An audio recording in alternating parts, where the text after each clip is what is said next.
What was the public reaction to Glasnost? Imagine living in a society where discussing politics, history, or even daily struggles is a taboo. For many in the Soviet Union, this was the reality until the mid-1980s. Then came Glasnost, a policy introduced by Mikhail Gorbachev that aimed to bring openness and transparency. The public reaction to this shift was anything but simple.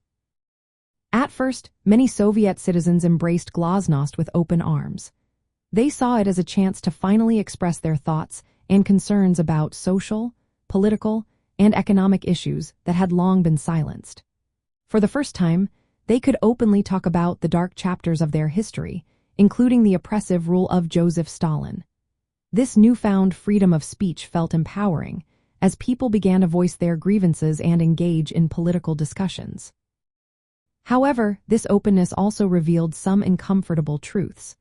As citizens learned about widespread corruption and social inequality, many began to feel disillusioned. The stark contrast between the privileged lives of Communist Party officials and the struggles of ordinary people became glaringly obvious. This exposure led to a growing distrust in the government, as many felt that the system had failed them. The effects of Glasnost were not limited to just the Soviet Union.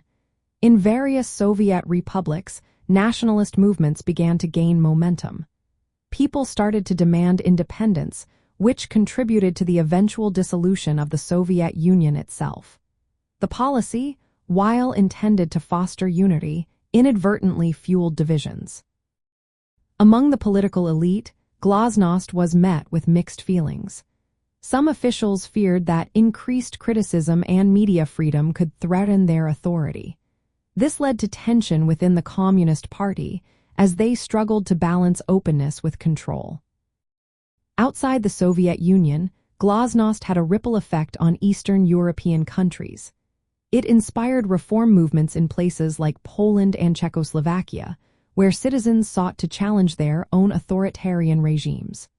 However, in countries such as China and North Korea, Glasnost was viewed with skepticism, and similar reforms were not adopted.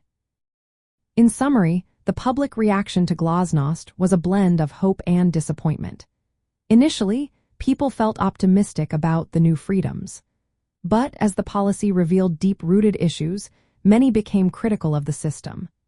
Glasnost played a key role in shaping the political landscape of the Soviet Union and Eastern Europe, leading to significant changes and challenges.